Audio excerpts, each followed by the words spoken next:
So now we are in the module 8, wireless attacks and countermeasures.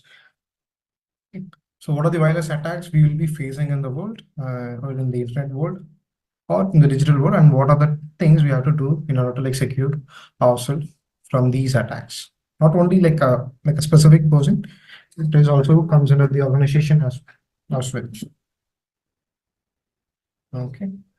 So this is going to be our module flow, understanding the wireless terminologies, and discussion of different types of wireless encryptions, and discuss about the wireless network specific attacks and techniques, and understand Bluetooth attacks, and discuss wireless attacks countermeasures. Okay. Yeah. So wireless terminologies. So these are all the terminologies we will be coming across in this module. So GSM is the universal system used for mobile transportation of wireless network worldwide. So what are the things like the 2G, from the 2G to up to the 5G? So those are called as GSM or GSM networks or technologies. So we are using GSM in our mobiles. And bandwidth. So describe the amount of information that may be broadcast over the connection. The bandwidth consider as an capacity of a way. Like if it is a two-way road, so there are like incoming and outgoing can able to do it happen. If it is a four-way way, so multiple cars can go at the same time, right? So that is, we can call that is the capacity of the road. And here the amount of information is, we call it as bandwidth, that can able to like broadcast through the connection. An access point used to connect wireless devices to a wireless or a wired network. So the access point is nothing but the port. You have the Ethernet port, the USB port. So those are also an access point. So using that port, we can able to access the internal network or the hardware or even the software. And even wireless, the Bluetooth, the Wi-Fi, and yeah, the GSM, gigahertz signals, etc. So these are also the access points, we call it as, and the routers, etc., etc. We'll come across this. And BSS ID. So the MAC address of an AP, the access point that has set up a basic service set, that is called BSS, and that is the ID. So BSS ID or basic service set ID. So each devices will be having a MAC address. So if that is an access point, so we will be having an SSID, the BSS ID. So you might be also seen in your hotspot and your Wi-Fi's. You might be come across with these words. So you might be doesn't know it, but the thing is, it is for an identification. So we also have the MAC address, but we also have the SSID also for the identification of the particular device or the access point, and also we can also map the SSID with the unique name also. Yeah, we have the IMS band, the set frequency for an international, industrial, and scientific and medical communities. So they are having some set of bands for, sorry, set of frequency bands. So they can able to only use that connection for like broadcasting information. And we have hotspot, as you guys already know, a place where a wireless network is available for public use, or like Wi-Fi, free Wi-Fi. So we are actually usually like use the terminology called Wi-Fi, but that is not the actual term. So we have to use the hotspot, the name hotspot. Okay, so let's continue over here. So it has continued, the terminologies are continued here. So we have association and the process of connecting a wireless device to an AP or access point, that is called association, or like interaction or connection. That's like a session kind of thing. So we won't be calling as a session, we'll be calling as an association. And we have SSID, a unique identifier of 32-bit alphanumeric characters. Alphanumeric is like alphabet and will be the numeric, or like the numbers will be there, and given to one wireless local area network or VLANs, that is called SSID. And OIFMD, the method of encoding digital data on multiple carrier frequencies. So the encryption technology, which or the encryption method, we be using it on GSM signals or frequencies. Okay, and MIMO or OFMD. So an AR interface for 4G and 5G broadband wireless communications. And we have DSS, an original data signal multiplied with the pseudo random noise spreading the code. And we have FHSS, a method of transmitting radio signals by rapidly switching a carrier among many frequency channels. Okay, so actually it is mainly for the radio frequencies or radio communications. So wireless network. So wireless network or Wi-Fi refers to VLAN or a wide area, sorry, a wide area local, like what do we say? A wireless local area network based on IEEE 802.11 standard. So the standards are like fixed by the government. So we have to only use those range of frequency we have to use for a Wi-Fi connection or Wi-Fi communication, which allows the device to access the network from anywhere within an AP range. AP range is access point range. So a typical hotspot range would be like 10 meters, 10 to 12 meters. If the signal is goes like if you're like further from the hotspot, you will be having a limited range, right? Or limited strength. Okay, and we have like device such as like personal computers, video game consoles, and smartphone, and use of Wi-Fi to connect to a network resources such as an internet via wireless network AP. And types of wireless networks. So you have extension to a wired network. So using wired, we can able to extend our connections. So you might be wondering like in your offices or in your colleges. So like your Wi-Fi or a typical router cannot be able to broadcast a signal like in a long range.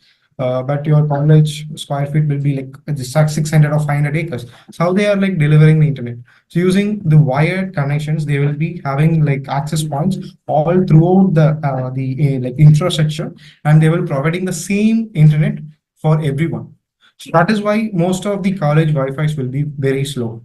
So the same connection. So the speed will be only like 500 MBs or per second or something. So if you divide it into multiple things, means it will be obviously going to be slow. So if like not every time. So if only one person is using like using the internet at the particular time, means it would be faster. But if like multiples of people or hundreds of people are using at the same time, means it would be very slow. Okay. And in order to like evade these, we have like multiple things. You can be able to have like multiple ISPs in a single infrastructure also. Okay, and we have multiple access points, and we have like LAN to LAN wireless networks, and we have 3G or 4G hotspot. So the mobiles we are using currently. Okay, and let's go further.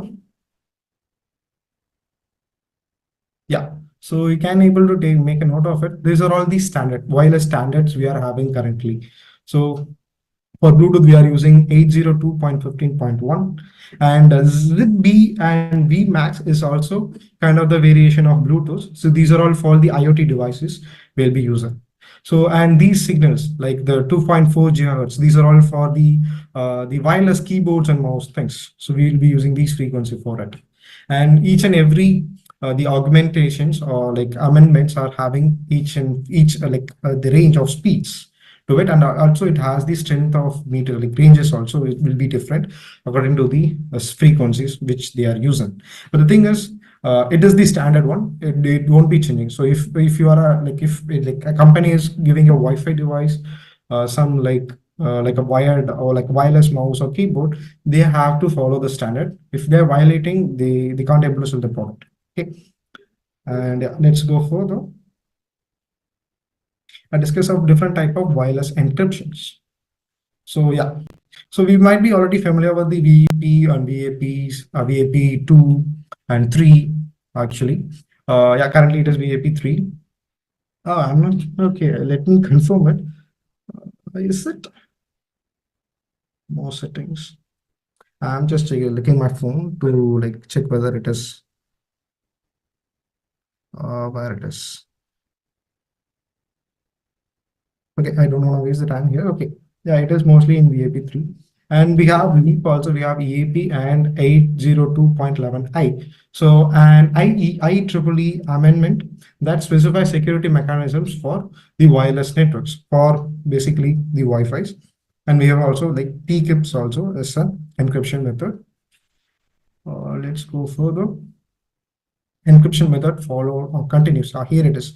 VAP3 is the latest one, and integrates the EAP standards with the VAP2 encryption. And we have AES, and we have PEEP, and we have ADS and CCMP. So these are all like everything is an encryption. Encryption which is going on with your Wi-Fi's. Okay, so the latest encryption method is WPA3, and it is like it is like secure currently. So if in future if they find any like vulnerabilities in it, we will be like having WPA3, or it might be a different name also. Okay. So yeah, guys, I saw this question here. Is the Zoom recording is there? Actually, it is there. It is in the website. In the end of the class or session, I'll be showing you how to do. Okay, how to like watch the recordings. Okay. Yeah, and let's continue here.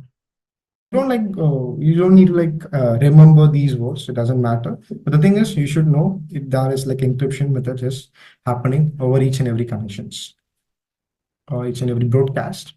And yeah, so VAP encryption, how it is encrypting the data or the traffic. So VAP is a security protocol defined by the standards, and it was designed to provide a wireless LAN with a level of security and privacy comparable to the wired LAN.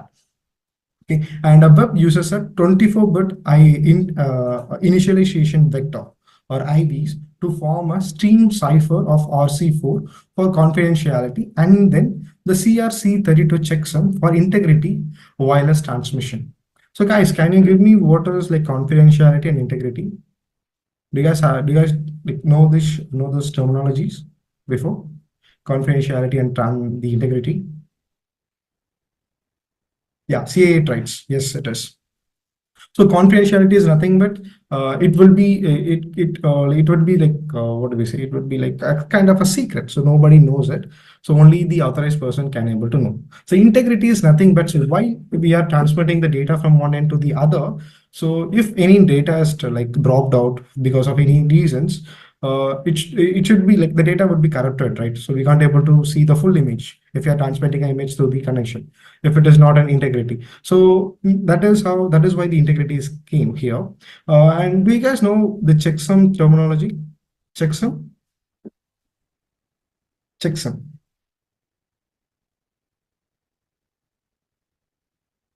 Yes. No. Yes, is has checksum. Okay, actually, I'm talking about the checksums in particular. So why we need the checksum or how it is happening? Checksums.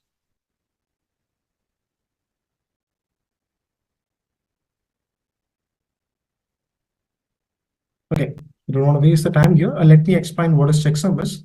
So if you are having data, so consider we have a byte here, and checksum to check software or app for checksum is accurate. Okay, you are kind of right, but it is not to check the software or apps particularly. It is to check each and every data, checking for errors. How it is checking, that does matters.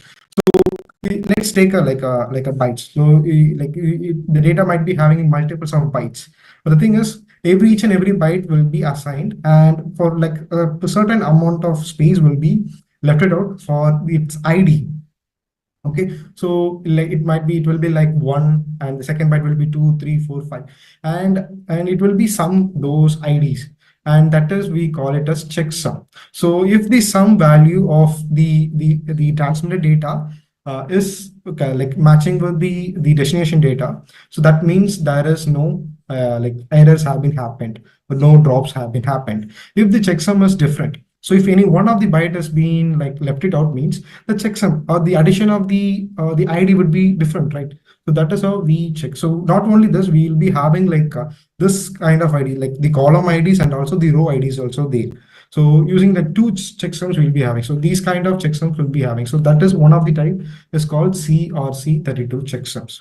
Okay, so if you want to go deep into it, you can able to go with the blogs, read about it, if you want to like learn about it more. But checksums, this is the pretty much a good example of for the checksums. Okay, so the the web encryption is going like this. So it is using the RCE and the CRC for the encrypting and also checking the integrity of the transmitting data. Okay, let's go further.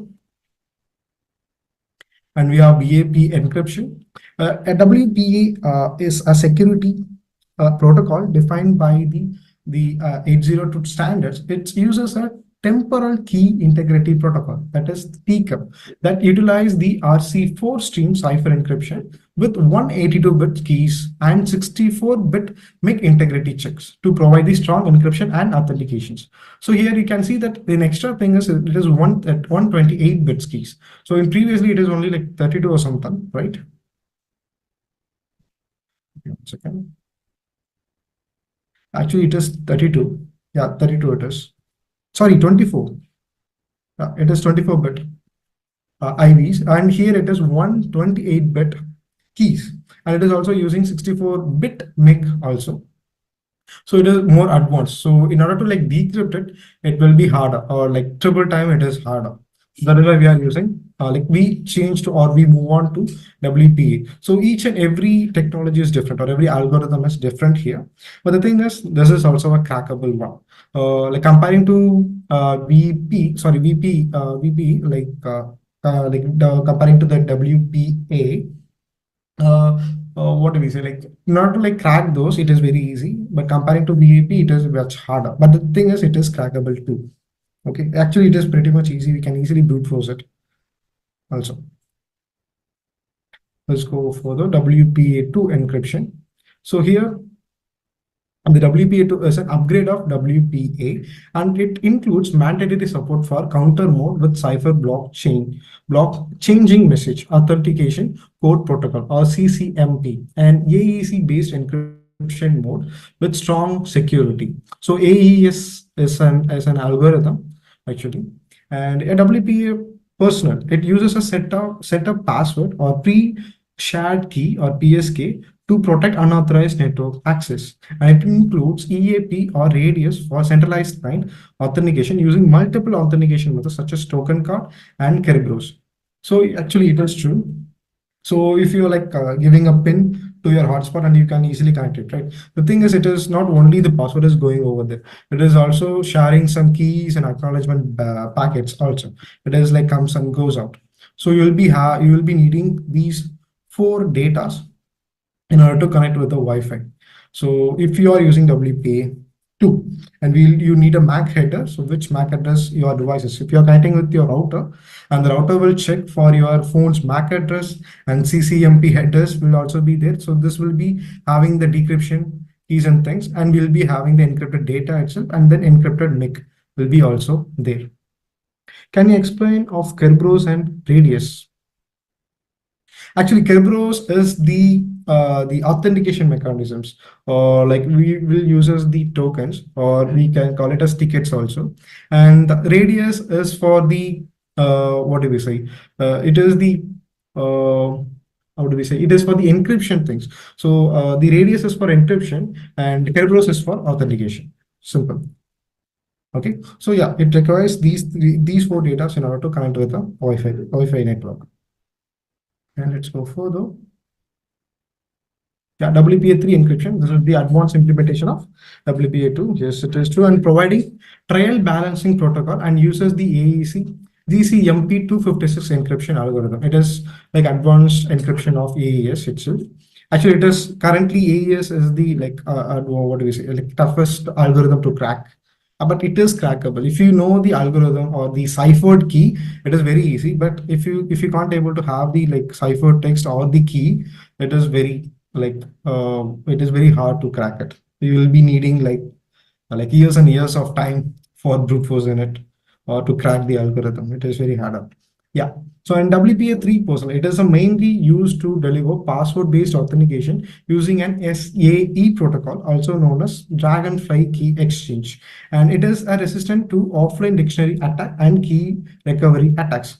And actually that is true. So WPA2 and WEP, so those set of like security protocols where it is easy to like have a dictionary attack. So actually like when I was starting, we had an app to crack it. So you have to open the app, and then you have to search for the Wi-Fi connections near your near your location, or in your location, and it will also show you whichever the encryption method the parties are using, the target party is using. And if it is a WPA2 or WPE, it is very easy. So it will also like implemented with the the password list, and it will try to crack the passwords. If the target party is using a simpler password, I'm like reminding you, what do you say? Stressing it once again. A simple password means it will be cracked in seconds. But if you are using a complex password, it takes some time, but it is also crackable. Comparing to the WPA3, we can't able to do a brute force in WPA3. So currently, up to today, we can't able to do it. But if it is a future, if somebody has any found any like vulnerabilities, we can. If we have any bypass mechanisms. And WPA3 Enterprise is another version. So we have personal version and we have enterprise version. And it protects sensitive data using many cryptographic algorithm. And it provides authentication encryption using GCMP 256 bits of encryption. And it is user and it is also uses like HMAC SHA 384. Actually, this is also newer encryption to generate cryptographic keys. So here the crypto, like it is like multiple layers of encryption it is going on in the enterprise mode. So you are firstly encrypting the data using the GCMP, and then you are having a ciphered key or like a cryptographic key will be there. And that key is also encrypting through the SHA 384 encryption. And finally, it uses the ECDSA or 384 for exchanging the keys. So this is the technology which is exchanging. Like this is also an encrypted tunnel which the key is passing through to your phone and to the router. Okay, so it is a multi-layer of encryptions happening over there. And these are all the comparisons of the encryption methods. So the encryption algorithm they are using is C4 and TCAP, and AES-CMP, and now we are using the latest version of AES 256. Okay, so on the encryption length. So if the encryption length is increasing, it is harder to crack. And the key management is also different. So here you can see that there is four-way handshake is happening. Here it is also kind of four-way handshake, but it is also the key or the handshake package will also be encrypted. And the integrity checksum is also integrated or like advanced comparing to the other mechanisms like before it is used. Here there are so you should be replaced with the more secure WPA, WPA2. Actually, it is WPA3. It is okay. If you are using WPA2, it is okay, but it is preferred. If you're having an option to switch to WPA3, go for it. Okay. And now we are in specific attack technique. What are the attacks we can able to expect in a Wi-Fi or in a like a routers? Okay, rogue AP attack. Rogue AP attack is like to be like give a terminology like understandable term means rogue is like rowdy. Okay, a rogue wireless access point placed in an 802 standards network can be used to hijack the connections of a legitimate network users. So when the user turns on the computer, the rogue wireless access point will be offers to connect with the network user's NIC, and all the traffics the user enters will be passed through the rogue access point, thus enabling from and wireless packet sniffing. So here, instead of an legitimate Wi-Fi connection or legitimate Wi-Fi, the attacker will be opening his own rogue access point, rogue access or rogue wireless point, and the users or the target will be connected through his routers to the legitimate or like Wi-Fi itself. So whatever the user is searching for or his traffic will be easily captured by him. And okay, and yeah, so it is using or it is like the encryption is also there, but the thing is the target or the two parties is the attacker and the user itself. So it is his access point, so he can also view what are the traffics you are going through. And if you wanted to show something, so if you are searching for like facebook.com or if you're going for a bank website, you will be typing the exact link or you'll be opening the exact link. But whatever he like wants to show you, he can show. Okay, if you're typing Facebook, it will be looking like a legitimate Facebook page, but it will be his own page. Okay. And whatever the data you are entering into the web application, it will be comes back to the attacker. Okay, so we also having the client misassociations. An attacker set a rogue access point outside the corporate parameter and lose for the employee of an organization to connect with it. Once associated, the attacker may bypass the enterprise security policies. Okay, so here the attacker will be creating the same kind of thing, but it will be in outside of the location itself. What is NIC? NIC is a network card or network access card. Okay, what we call it as what is like basic. Mm, uh, okay, so actually in the previous network interface card details, what is how can I able to select? Actually, in the previous state or in the previous systems kind of thing, so you will be having a big chunk of board. We call it as cards, so graphic cards, network interface cards, etc., etc. So that the same terminology we are currently is also using, but we are not currently using as a card itself. Now it is like comes under like a dongle kind of size, like a pen drive kind of size. We can now use it. So interface card is nothing but your actual hardware which you are using it for any connection. It might be an Ethernet or it might be a Wi-Fi. Okay. And let's go further.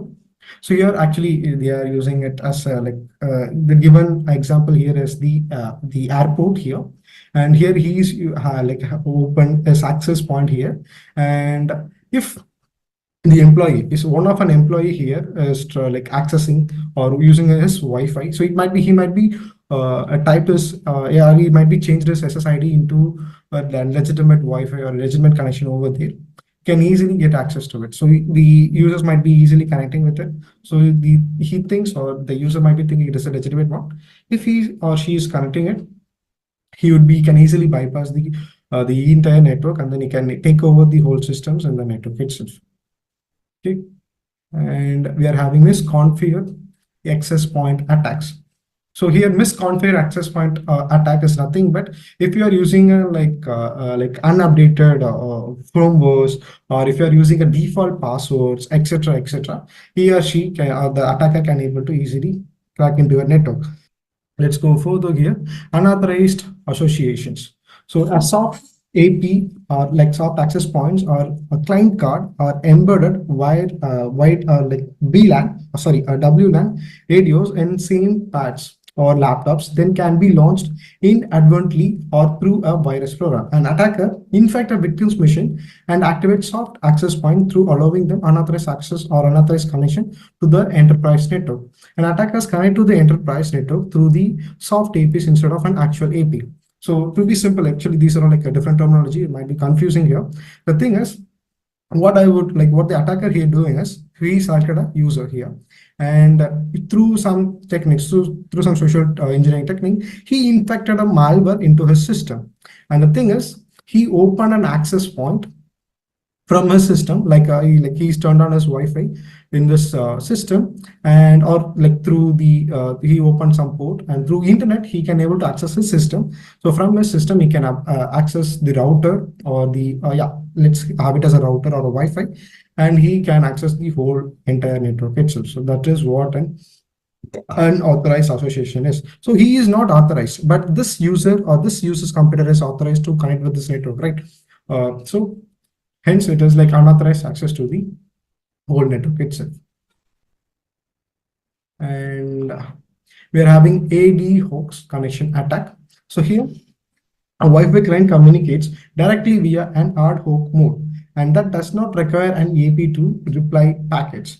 And an AD hoax mode is inherently insecure and does not provide a strong authentication encryption.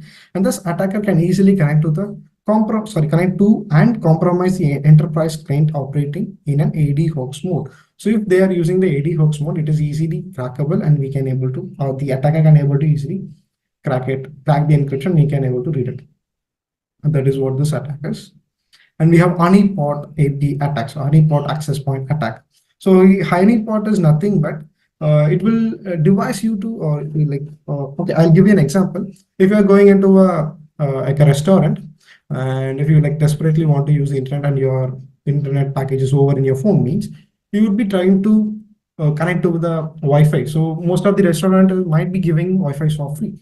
So you're turning on your Wi-Fi, and then you're looking through the list, and you can see that if you are in let's take you are in KFC, and you are seeing that KFC Wi-Fi Okay, and it is also opened. It is not password protected. So what you would obviously you do is like you would be connecting through the Wi-Fi. But the thing is that is not a KFC, sorry, KFC Wi-Fi.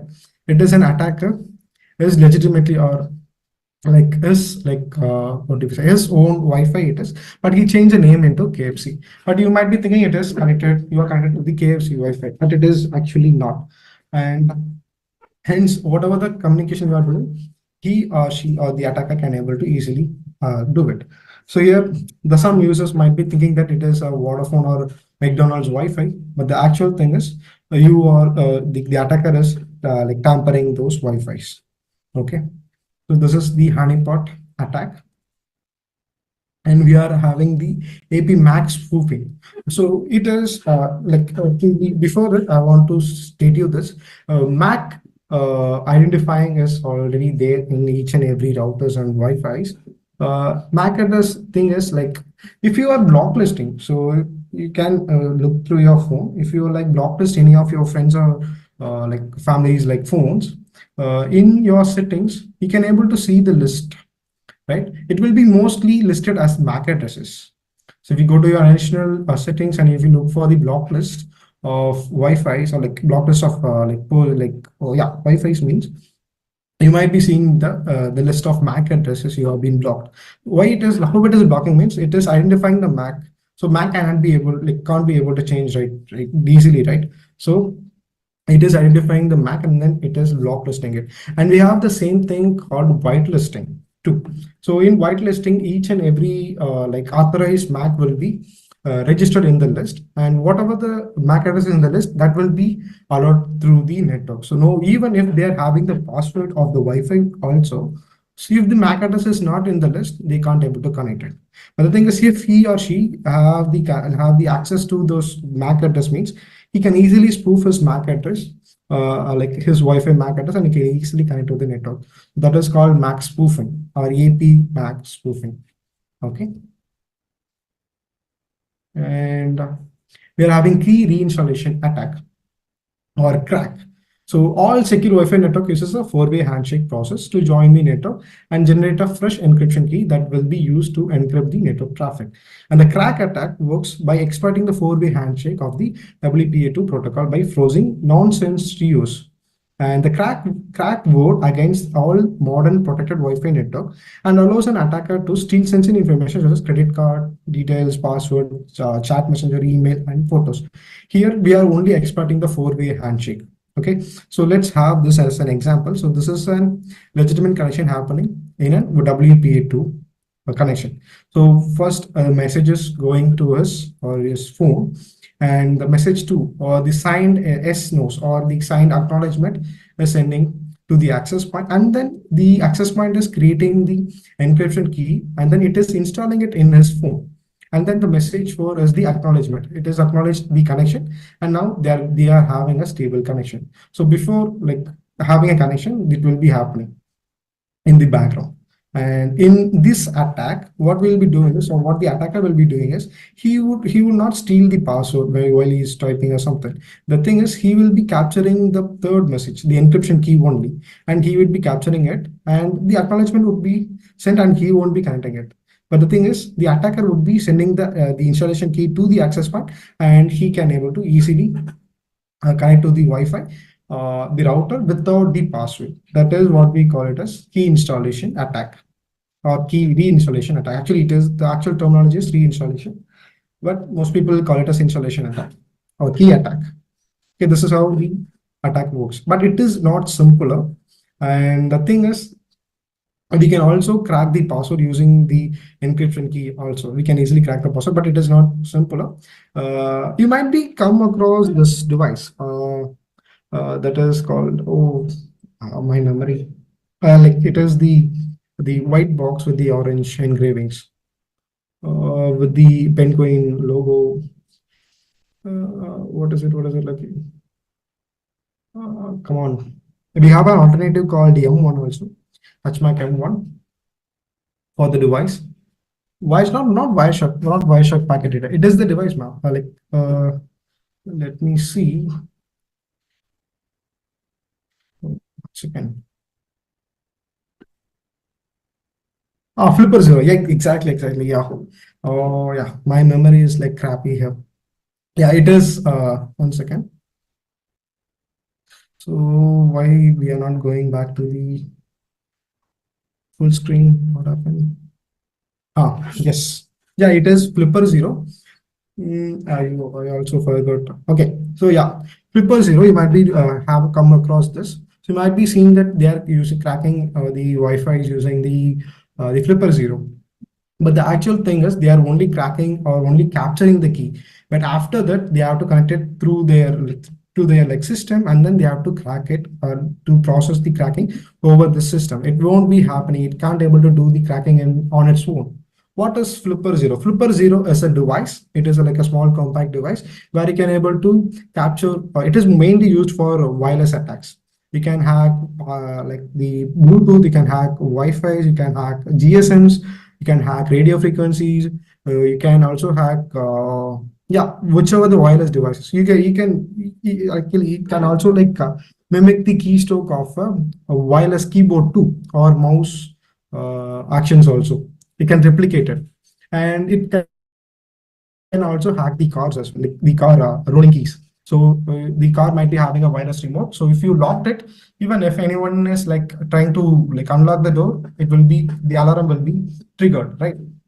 But the thing is, it has a code. So if the remote is like sorry, once the user is clicking the remote, the key will be transmitted to the car like through the radio frequency, and then it will reaches the car, and then it will be unlocked. So while it is transmitting the key through the like RF or the radio frequency, the Flipper Zero can able to actually uh, yeah, it is legal. But the thing is, you are not supposed to do anything illegal through the Flipper Zero. Okay, it is illegal. Actually, the thing is, the device is legal. You can able to buy it, but the thing is, you can't able to use it. Or like you can use it on your own. So on like what do we say?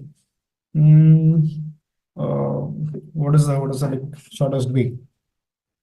Yeah, so you might be knowing that key wallahs, like the key shops. So if you like forgot your key, or if you lost your key, so you will be go to that person and he can able to recreate the key for your bike or for your doorway, right? So he or she can able to recreate each any key, any kind of keys. The thing is, he or she is not supposed to like use that like what do we say, knowledge, or like used to crack or open a home and to steal everything from the house, right? So that is what it is. So it is like a legal thing, but you're not supposed to do a legal thing using the device. So do you have any trusted store to buy it? uh Actually there isn't any. Mm, but the thing is, don't go with Flipper Zero. It is actually costlier. So we have like alternatives for it. We call it as like M1. Okay, let me 1 second. Okay, let me show you afterwards. After completing the theory, I will show you what the alternative is. And now we are having signal jamming signal attacks. So you might be already come across this, or like jamming in many movies, they would be showing you this. So all wireless network are prone to jamming, and it is true. And this jamming signal causes and DOS because the 802.11 is like a protocol whose collision avoidance algorithm requires a period of silence before a radio is allowed to transmit. So an attacker stakes out the area from a nearby location with a high gain amplifier that is required, high gain amplifier, and drowning out the legitimate APs. So it is transmitting like a huge amount of data continuously, and the thing is like it can't able to like breathe kind of thing. It needs some like pass in each and every data transmission. Like it is, these are like micro gaps. You can't able to like understand it, but the thing is it has some gaps, but we are filling it through this amplified signals, and there is no transmission is going to happen until the signal is like what do we say, the amplified signal is being off. So while it is turned on, no one in the surrounding range can able to access the Wi-Fi or things. It will be disconnected. Okay, there won't be any signal. And we can also have GSM jammers, and we can also have radio frequency jammers too. If you are in the range, your mobile phone will be having zero towers and etc. Okay, and let me actually they are having here it is. Here are the jamming devices we can use for jamming. But the thing is, it is also legal. Sorry, it is also illegal. You're not supposed to jam any networks or anything without any prior information. Okay, it is a legal thing. You might be facing jail or fines as well. And here we have CPB 3016. Actually, this is an older versions here. They are depicting it. Okay, so here it has the range of 50 to 150 meters, and it can block the CDMA for the Wi-Fi and Wi-Fi protocol it is, and GSM signals, 3G, Wi-Fi, and Bluetooth also. So if you are in this range of this device, or if it is like turned on, you can't able to like access any of your networks. And we have PCB of 2040. It is also like older version. We have 2060 version now, and it is an handheld one. So it is wall mounted. It is like a wired one. So you have to have a like power adapter constantly powering the device. But here it is a battery oriented. It is a handheld device. It is mostly used for military applications. Each and every military person is having it in their like hands or like mounted in like in their arms, and it is mainly to jam the remotes of the bombers. So the bombers might be having a like remote to trigger the bombs, right? So if they are near the bomb, and if the terrorist is clicking the remote, it won't work because the jammer is jamming the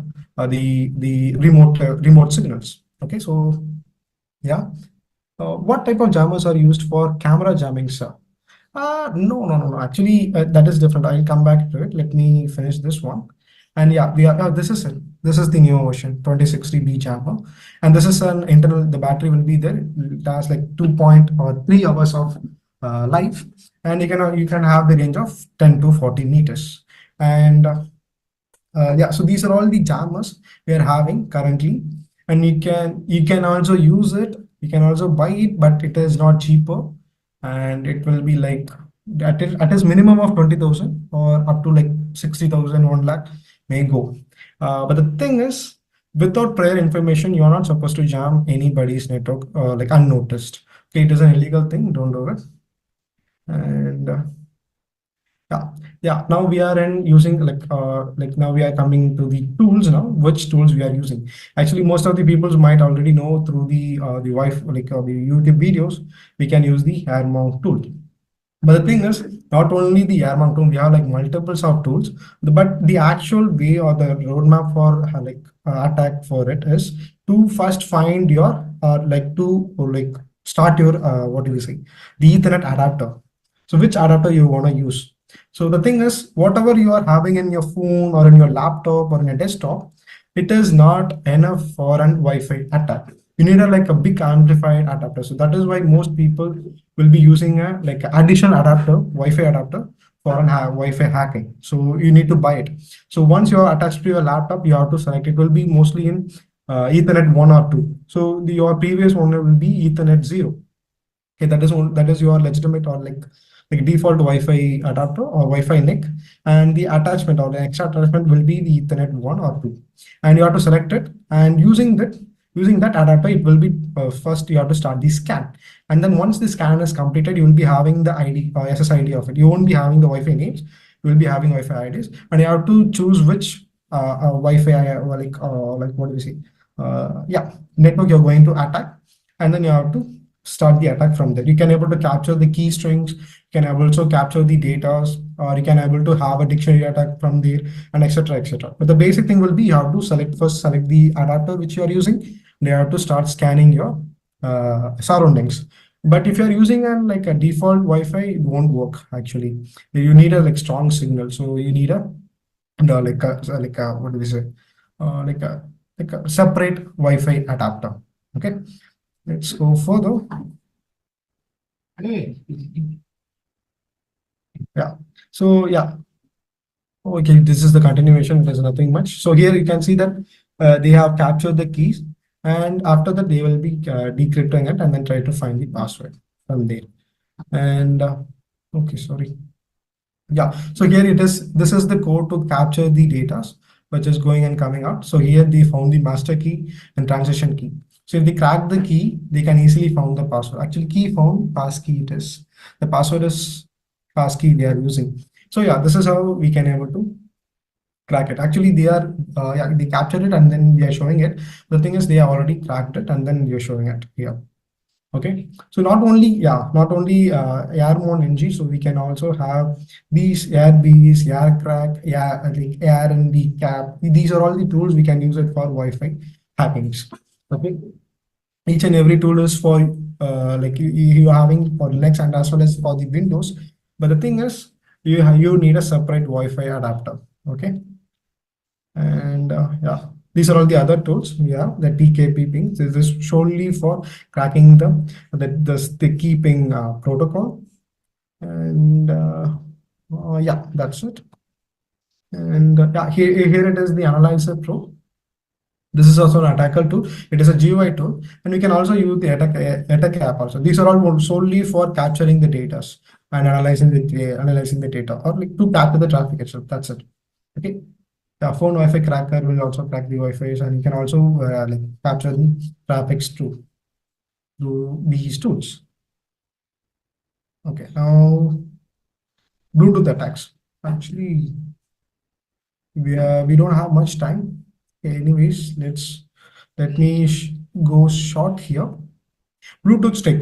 Bluetooth is a short-range wireless communication technology that replaces the cables connecting a portable or fixed devices while maintaining a high level of security. And that is to it allows devices to share data over the short distance. We already know what a Bluetooth is, and here it is. Actually in this image they are depicting it. So yeah, we have like multiple protocols working on the Bluetooth. So for transporting purpose or transmitting the data purpose, we are using these kind of protocols. And for the middleware, for the interpretation of data and for the security purpose, it is using these protocols. Okay.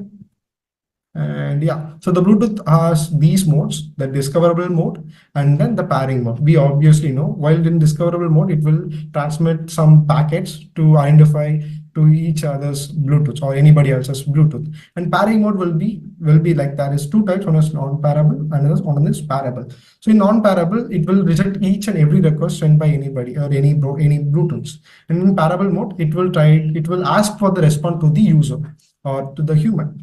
So it will pop up a box or small box to accept whether we can be able to pair with the device or not.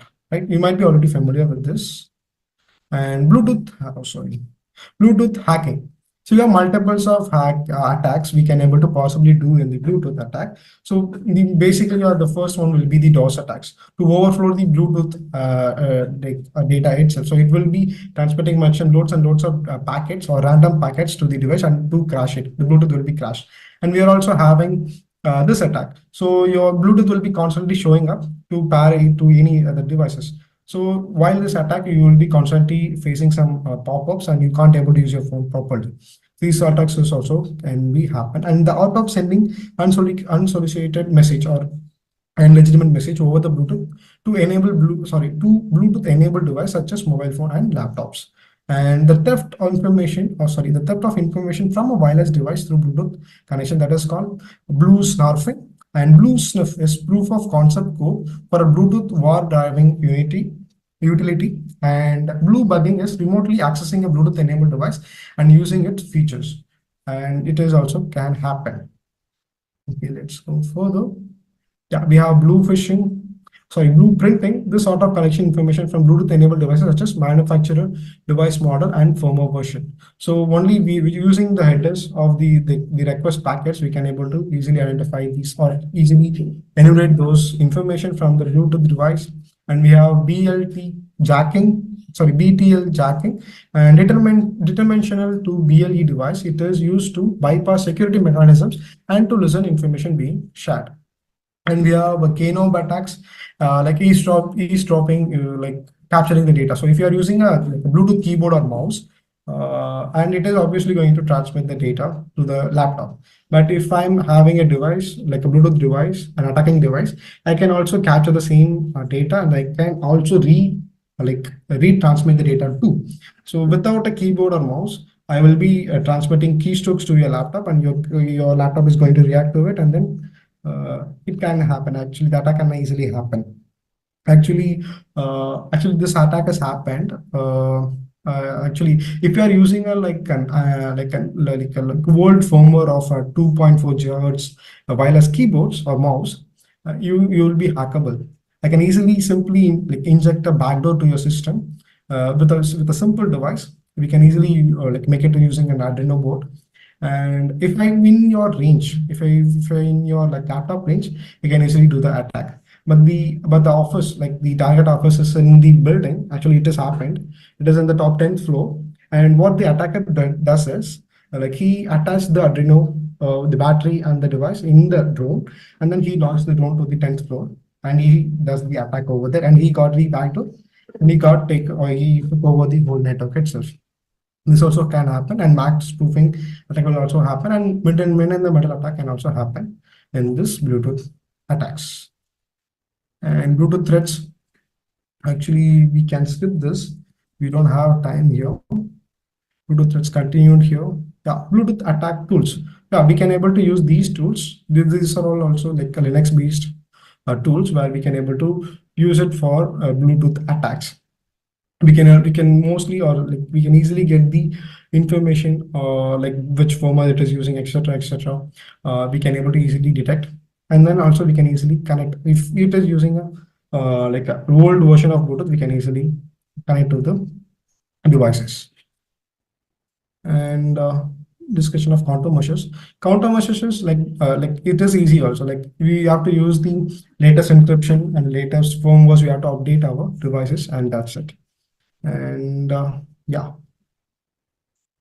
for detecting the wireless attacks, we can able to use this Cisco Adaptive Wireless IPS. It is intrusion prevention system. We already talked about these systems, and we are also having these IPSs also. We can use it to check or analyze the whole traffic, and we can able to identify whomever is trying to like enter into our network using a wireless attacks. Not only wireless, you can also detect the wired attacks too, and also over the internet attacks too. That is what it is called, why it is called the intrusion prevention system. It will prevent from any attacks. Okay, so I'll show you, let me show you those other things 1 second. We already talked about the jammers, right?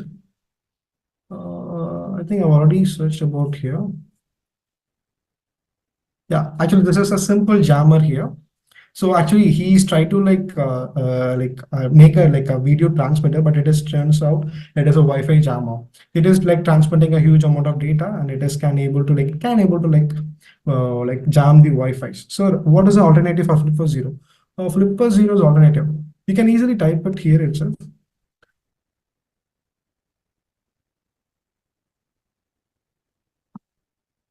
Zero all. Is it already came? I can't able to, sorry. Actually, it will be already here. Yeah, you can see that.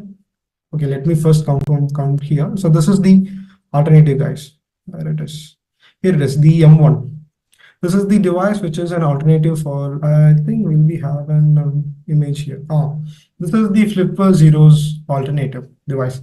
It is also like, actually it is an, we call it as SAR. So not SAR, actually it is like SDR, we call it as. It is software defined radio device where it can able to transmit any like radio frequencies from 1 millihertz to 6,000 millihertz. But we can also attach any other like devices to do.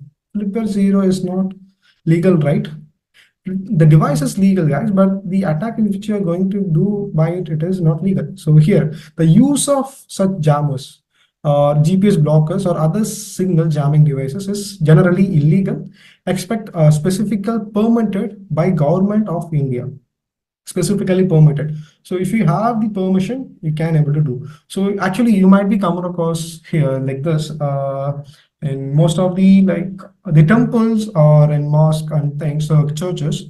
You might be seeing that the signals might not be coming to your phone because they might be using blockers in order to have a silent atmosphere throughout the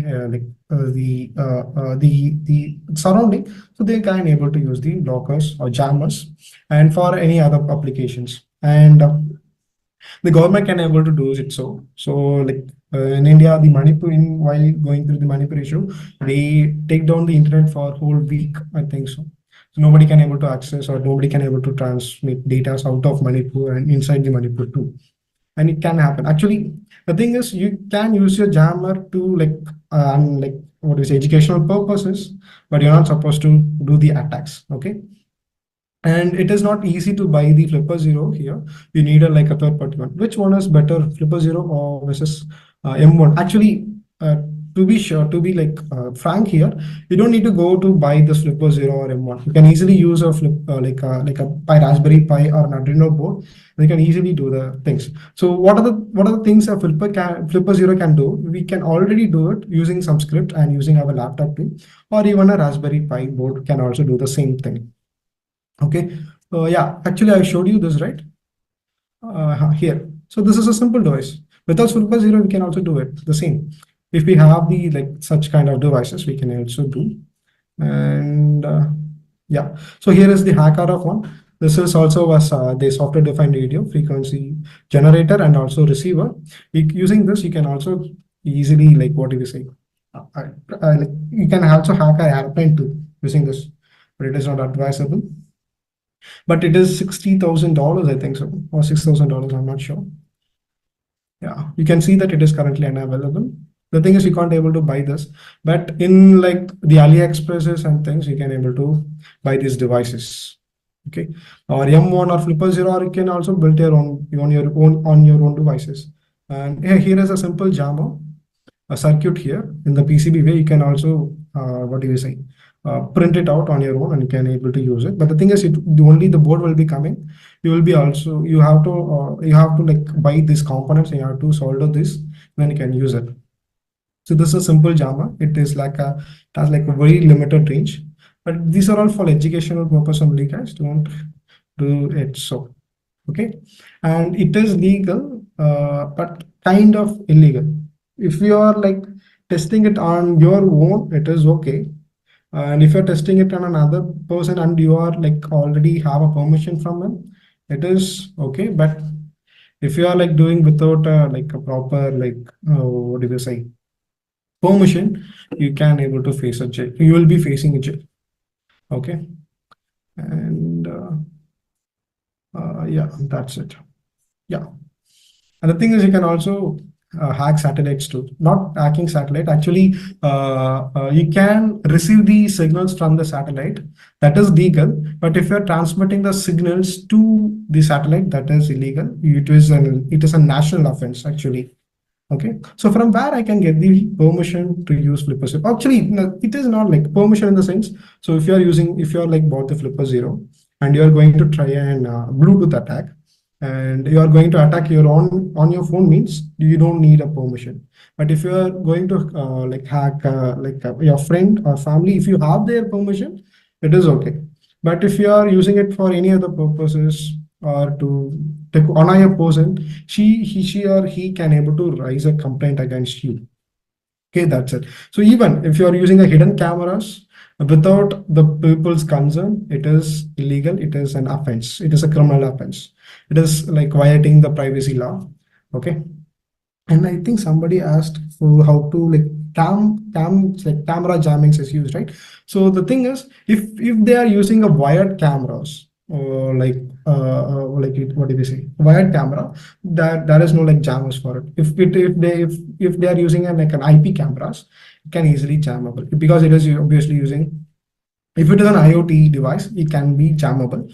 Okay. The thing is, we also have another jamming for the wired cameras, like battery-oriented cameras. That is, we call it as EMP, electromagnetic pulse. So using that, we can also block those signals also. But the thing is, there won't be, you can't able to see any circuits or diagrams for EMPs, and that is confidential. And most of the military persons are using those devices. Okay, so that's it, guys.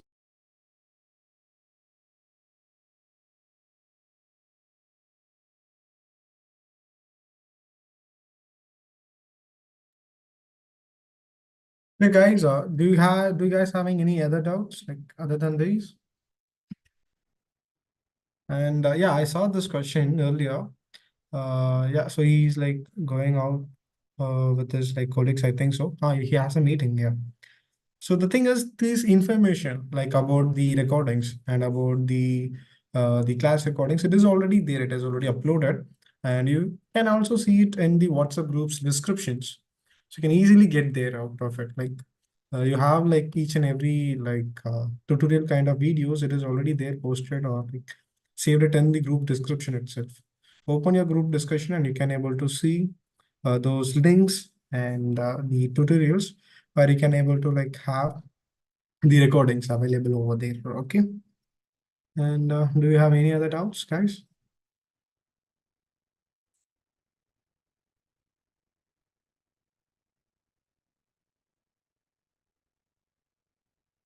So if the doubts are over, we can able to like close down the sessions. Just type in no or something, and we close the today session. Okay.